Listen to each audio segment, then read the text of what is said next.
Marcus Webb had been a diplomat for 12 years, and he'd learned that the most important skill wasn't eloquent speeches or clever negotiation tactics. It was knowing when to shut up and stay invisible. That skill would be tested at the Galactic Concord Summit. The summit was being held on Velcara Prime, a neutral world chosen specifically because it had no major political allegiances that might bias the proceedings. Representatives from over 40 civilizations would gather to negotiate trade agreements, security cooperation, and the thousand small details that kept interstellar society functioning. Marcus was part of the human delegation, not a senior diplomat, but experienced enough to be trusted at important events. His role was straightforward: support the senior diplomats, take notes, provide analysis when asked, and generally be competent without drawing unnecessary attention. The pre-summit briefings covered the usual topics: cultural protocols for the various species attending, political tensions to be aware of, negotiating priorities for the human delegation.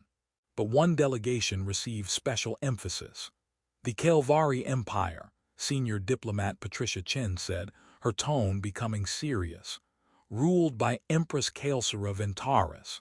I want everyone to pay close attention to this briefing, because mishandling interactions with the Empress can have severe consequences.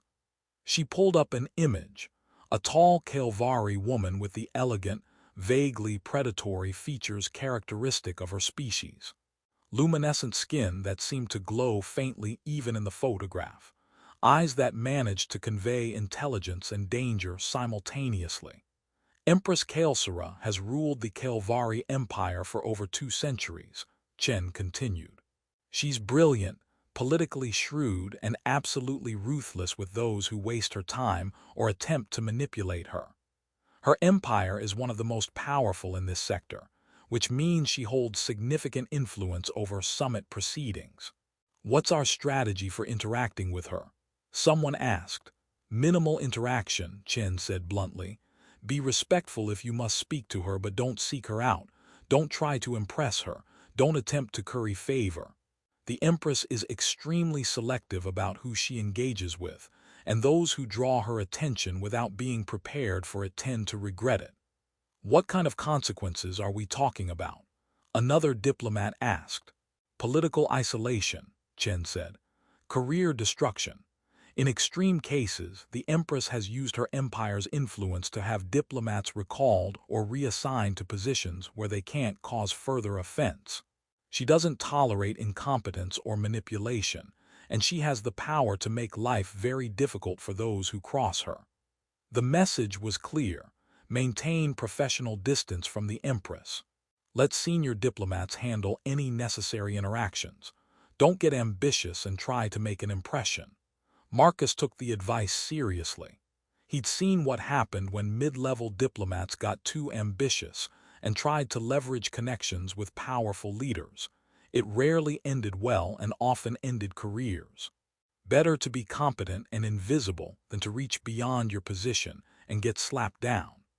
The summit's opening reception was held in an enormous ceremonial hall that could accommodate hundreds of delegates from species with wildly different physical requirements. The architecture was deliberately neutral, beautiful, but not favoring any particular aesthetic tradition. Marcus arrived with the human delegation, dressed in formal diplomatic attire, ready for several hours of careful social navigation. The reception followed predictable patterns: delegates clustering by existing alliances, senior diplomats engaging in careful conversations about upcoming negotiations, mid-level people like Marcus making polite small talk and avoiding controversial topics.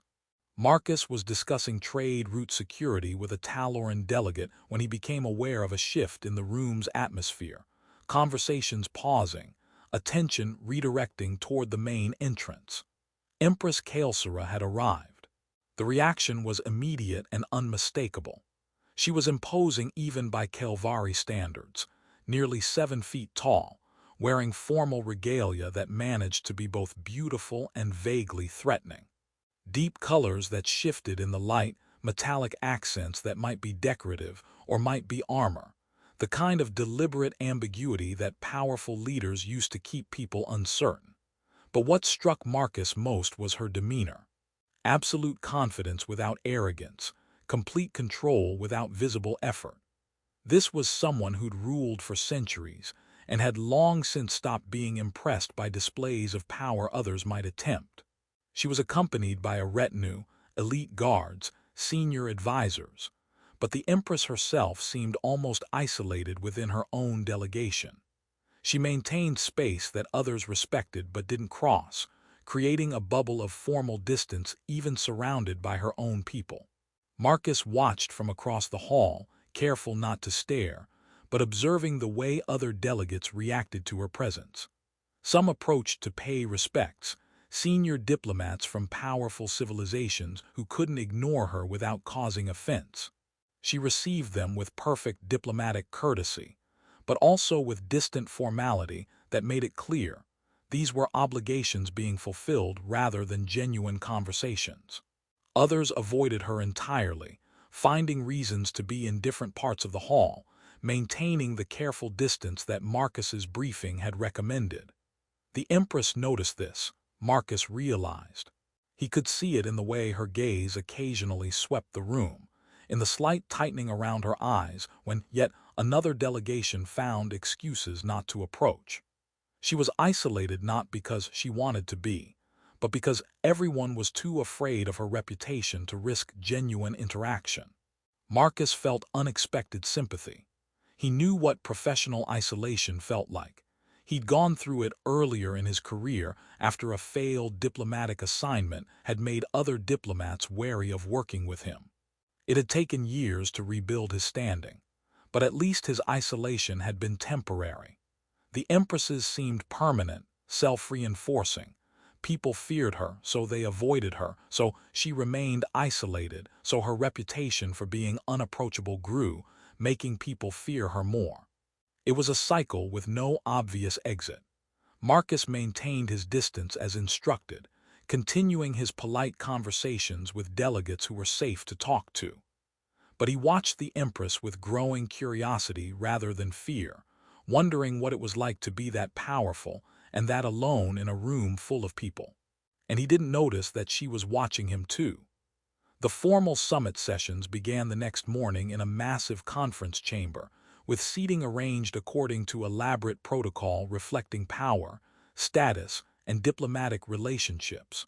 The Kael'sera Empire, as one of the most powerful civilizations present, had seats in the front tier, positions of honor close to the central dais where presentations would be made. The human delegation, as a relatively recent arrival to galactic politics, had seats in the middle tier, respectable but clearly subordinate to the major powers. Marcus sat with his delegation, datapad ready, prepared for hours of structured negotiations about trade routes, security cooperation, and resource-sharing agreements. The work was exactly what he'd expected. Careful presentations by various delegations, polite questions that carried sharp political implications, the slow dance of interstellar diplomacy, where every word was chosen for maximum effect while maintaining plausible deniability. Marcus took notes, analyzed positions, occasionally conferred with senior diplomat Chen about strategies and counterarguments. Standard diplomatic work, competent but not flashy, exactly his specialty. During a break between sessions, delegates moved to an adjacent reception area for refreshments and informal discussions. Marcus got coffee from one of the beverage stations. Humanity had successfully convinced most galactic venues to stock it, and found a quiet corner to review his notes. He was focused on his datapad, analyzing a resource-sharing proposal that seemed straightforward but probably had hidden complications, when a voice spoke beside him. The human delegation has been arguing for expanded trade routes through the Theta sector. Your senior diplomats present it as mutual benefit, but I suspect you understand it's actually strategic positioning, meant to counter Kael'sera influence in that region. Marcus looked up, startled, and found himself face-to-face with Empress Kael'sera. She was even more imposing up close, tall enough that Marcus had to look up to meet her eyes, her luminescent skin casting faint light that was beautiful and slightly unsettling simultaneously. Every warning from his briefing flashed through Marcus's mind. Don't draw her attention, maintain distance, be careful. Too late for that now. Your Majesty, Marcus said, standing quickly and giving the formal bow appropriate for Kael'sera royalty, 45 degrees, hands at his sides held for 3 seconds. He'd practiced it until the movement was automatic. I'm not senior enough to comment on strategic positioning, Marcus continued carefully. I just take notes and provide analysis when asked. But you understand the strategy anyway, Empress Kael'sera observed. I saw your expression during Ambassador Chen's presentation. You recognize the gap between stated objectives and actual goals. Marcus weighed his response. Lying to someone this observant would be stupid and probably obvious. But being too honest could create exactly the kind of political problem his briefings had warned about. I noticed some discrepancies, Marcus admitted. But my job is to observe and report, not to criticize my own delegation's strategy publicly. A diplomatic answer, the Empress said, and something in her tone suggested she was evaluating him. Carefully honest without being dangerously so. You're more skilled than your mid-level position suggests. I'm competent at my job, Marcus said, but not ambitious enough to be dangerous. The Empress's expression shifted slightly, something that might have been amusement. Not ambitious, or simply aware that ambition without power leads to destroyed careers. Both, Marcus said honestly. I learned that lesson earlier in my career. Now I focus on doing good work rather than on advancing quickly. A rare perspective among diplomats, the Empress observed. Most are consumed by advancement, constantly calculating their next position. Advancement is fine if you can handle it, Marcus said. I discovered I couldn't, so I found a level where I'm useful without being overwhelmed, and I've been content there. The Empress studied him for a moment longer with those luminescent eyes that seemed to see more than Marcus was comfortable revealing. Then she nodded slightly. Thank you for the honest conversation, Marcus Webb. It was refreshing.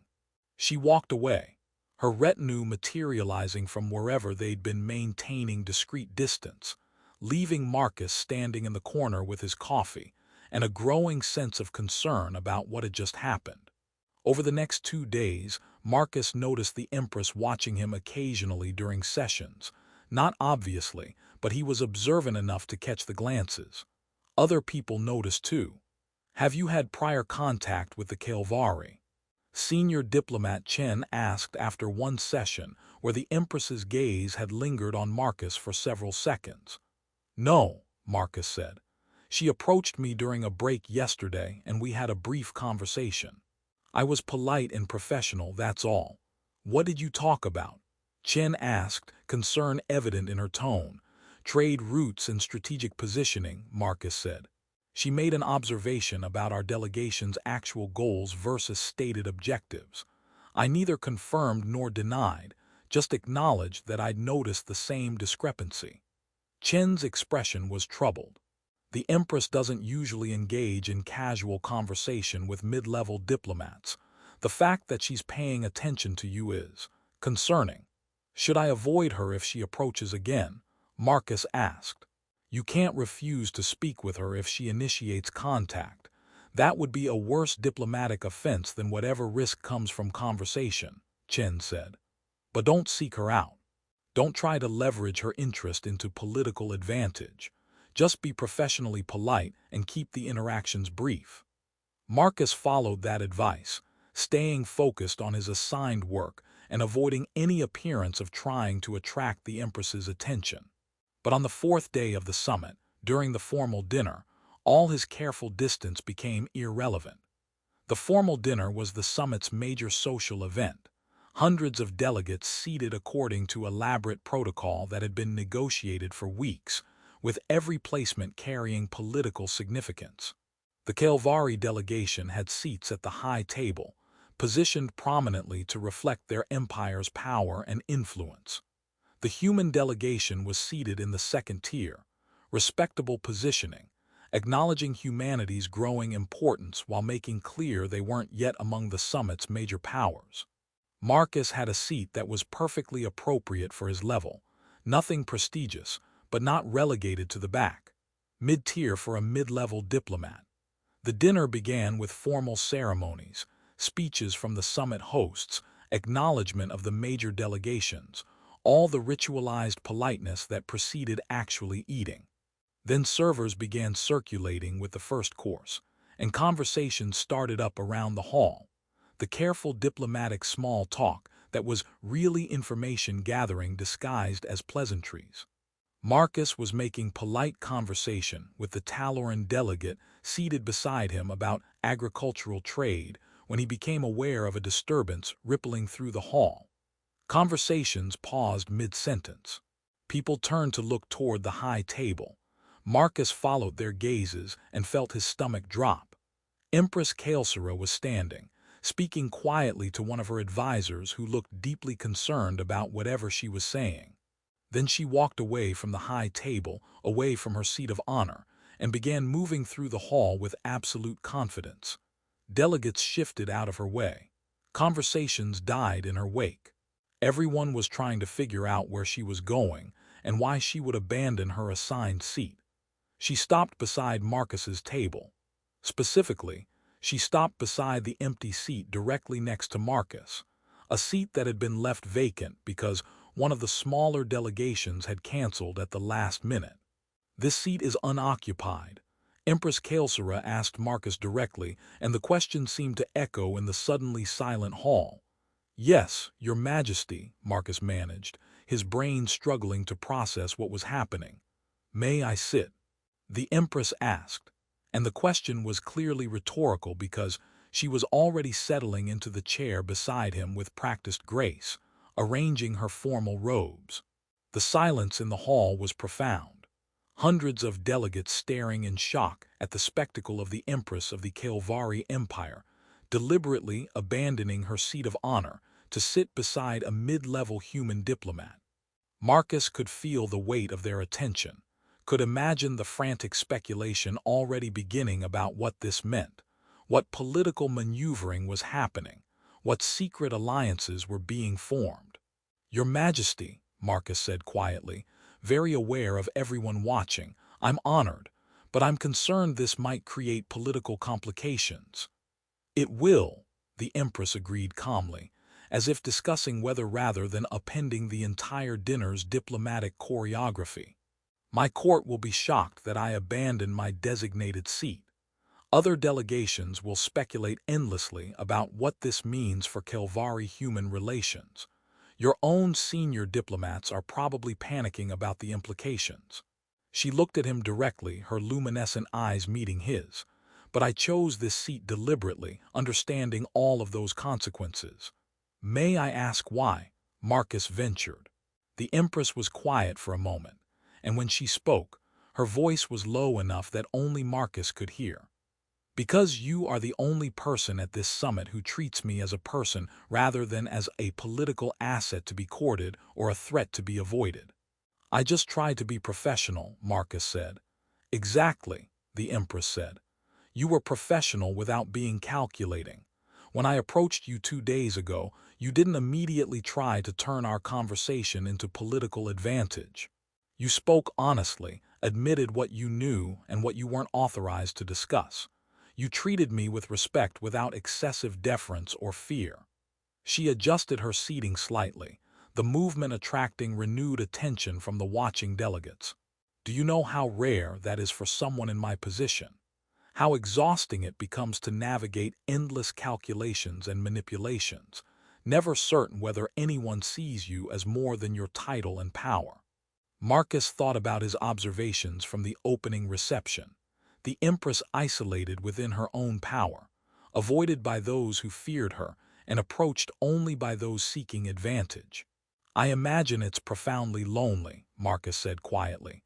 The Empress's expression shifted, surprise, then something that looked like relief. "Yes, it is lonely. 2 centuries of ruling, surrounded by people who serve me or fear me but rarely simply talk to me as one person to another. She met his eyes again. You are the first person in recent memory who has treated me as Kael'sera rather than as the Empress, who spoke honestly without calculation, who showed respect without being paralyzed by my reputation. Is that what you want? Marcus asked. For people to see you as a person rather than just as a ruler. I want at least one evening at this summit where I can have a genuine conversation, Kael'sera said. Where I can sit beside someone who isn't calculating how to use my presence for political gain or terrified of saying the wrong thing and incurring my displeasure. She smiled slightly, and the expression transformed her face from imposing to almost approachable. I want to not be alone in a room full of people for at least one evening. Is that so unreasonable? No, Marcus said. It's not unreasonable at all, and I'm glad to provide that, though I should warn you, I'm not particularly fascinating. Mid-level diplomats tend to be competent but boring. You underestimate yourself, Kael'sera said. But I will judge that for myself over the course of this dinner. Tell me, Marcus Webb, how did you end up as a diplomat? What followed was one of the strangest evenings of Marcus's career. He had dinner beside the most powerful ruler at the summit, aware that hundreds of delegates were watching, speculating, trying to decode what political maneuvering was happening. But the conversation itself was remarkably normal. Kael'sera asked about his work, his career path, his perspectives on the various negotiations happening at the summit. Not as interrogation, but as genuine curiosity about another person's life and experiences.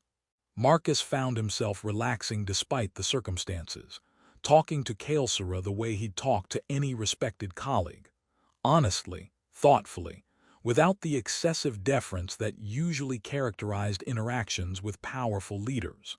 And Kael'sera responded in kind, sharing observations about the summit, about the challenges of ruling an empire, about the isolation that came with power that no one else seemed to understand or acknowledge. Everyone assumes that power equals satisfaction, Kael'sera said at one point. That ruling an empire must be fulfilling and rewarding, but they don't see the isolation, the constant awareness that everyone wants something from you, the exhaustion of never being certain whether anyone's loyalty or affection is genuine. That sounds incredibly difficult, Marcus said. Do you have anyone you can trust? Friends, advisors who care about you beyond your position? I have loyal advisors, Kael'sera said.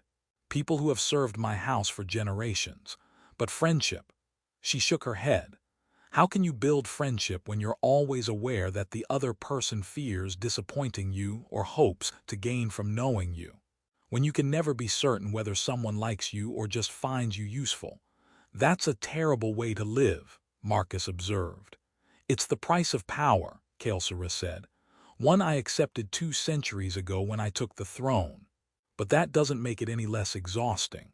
Is that why you chose to sit beside me? Marcus asked. Because I'm not important enough to be useful or threatening, so you can trust that I don't have an agenda. Kael'sera laughed, a genuine sound that drew startled glances from nearby tables because apparently the Empress rarely laughed in public.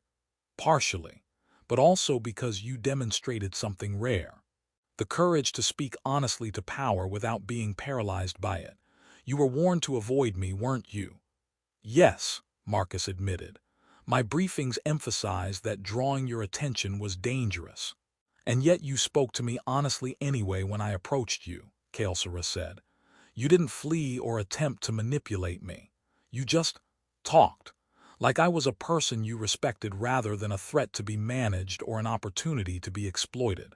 She looked at Marcus directly. That courage, small as it may seem, is rarer than you understand.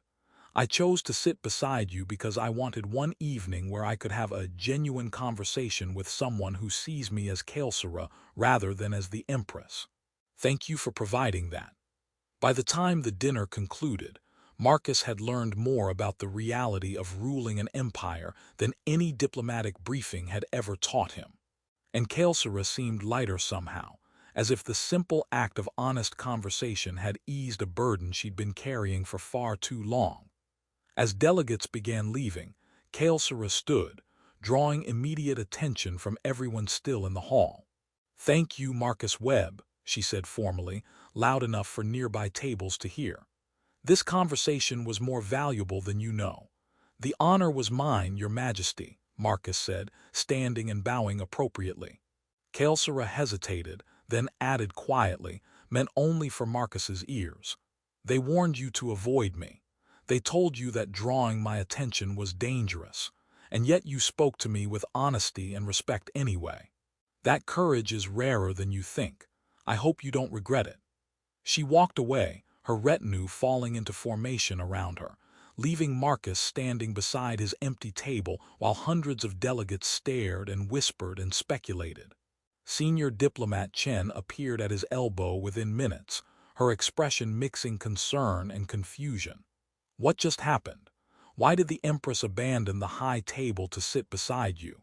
"She wanted a genuine conversation," Marcus said. "Someone who would talk to her as a person rather than as a political opportunity. And you just had dinner with her?" Chen asked, struggling to process. "We talked about work, about the challenges of our respective positions, about loneliness and isolation," Marcus said. "It was actually a pleasant conversation once I got past being terrified." Chen shook her head. "Your career just changed, Marcus. I don't know how yet, but the Empress choosing to sit beside you, that's not something that happens without consequences. We need to figure out what those consequences are and how to manage them." She was right about that. But what neither of them understood yet was that Kael'sera's choice had been about more than just one evening's conversation. It had been a challenge to her own court's expectations, a demonstration that she valued genuine connection over political calculation, and a declaration that she was tired of isolation, even if that meant defying centuries of protocol.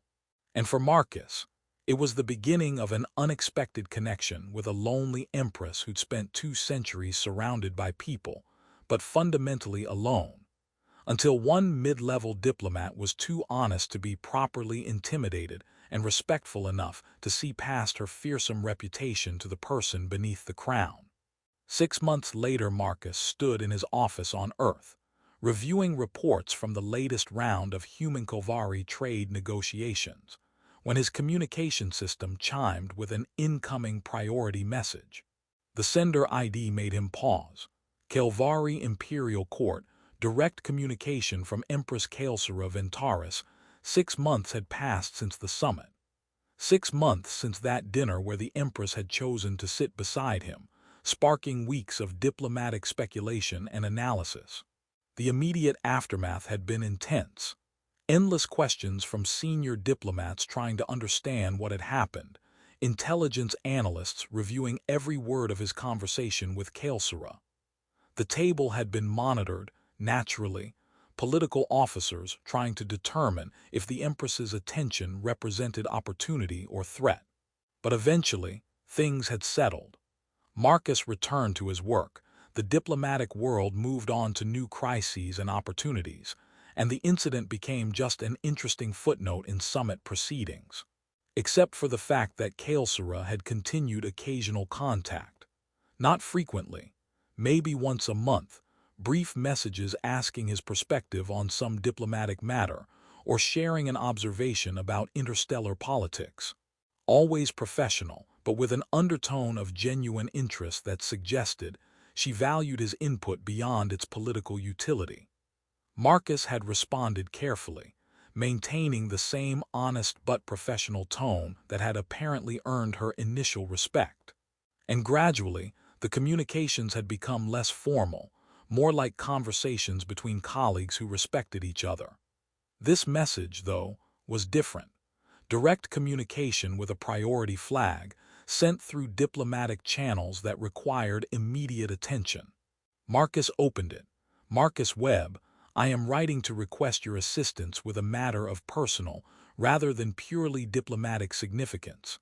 The Kalvari Empire is hosting a cultural exchange summit in 3 months. Various civilizations will send delegates to discuss art, philosophy, and cultural preservation. The event is important for diplomatic relations, but it's also personally meaningful. It was my mother's legacy, established to promote understanding across species. I am required to attend numerous formal functions during this summit. These will involve the usual diplomatic performances, speeches, formal receptions, carefully choreographed interactions designed to project strength and authority. I would like to request that you attend as part of the human delegation. More specifically, I would like to request your presence at the formal events, not as a political advisor, but as someone who can provide what you provided at the Galactic Concord Summit. Genuine conversation, honest perspective, and the reminder that I am a person beyond my title. I am aware this is an unusual request. I am aware it will create speculation about Kael'sera human relations and about my motives for seeking your specific presence. But I have spent 6 months considering whether the value of genuine connection outweighs the political complications it creates. I believe it does. Will you attend? Kael'sera Marcus read the message 3 times, processing what it was really asking. This wasn't just a diplomatic invitation. This was the Empress of the Kael'sera Empire admitting she valued his company enough to request it specifically, to risk the political speculation it would create, to prioritize personal connection over perfect diplomatic protocol. And she was trusting him to understand the significance of that choice. Marcus thought about the lonely Empress he'd talked to at that dinner 6 months ago, about the isolation she described, the exhaustion of never being certain whether anyone saw her as more than her power and position. He opened a response. Empress Kael'sera, I would be honored to attend the Cultural Exchange Summit. I'll coordinate with the Human Diplomatic Corps to ensure my presence is included in our delegation. I understand what you're asking for, and I want you to know. I value our conversations too. Not because they're politically useful, but because talking to you as Kael'sera rather than as the Empress has taught me things about leadership, isolation, and the courage it takes to seek genuine connection despite the complications it creates. I'll be there, and I promise to continue being exactly what I was at the Galactic Concord Summit, honest, respectful, and unimpressed enough by your reputation to treat you like a person who happens to rule an empire. Marcus Webb, 3 months later, Marcus attended the Kael'sera Cultural Exchange Summit as part of the human delegation. The summit was beautiful, exhibitions of art from dozens of civilizations, philosophical discussions about shared values and fundamental differences, performances that showcased the incredible diversity of galactic culture. And throughout it all, at the formal receptions and ceremonial events, Empress Kael'sera deliberately chose to spend time with the human delegation, specifically with Marcus. Not exclusively, she fulfilled all her diplomatic obligati,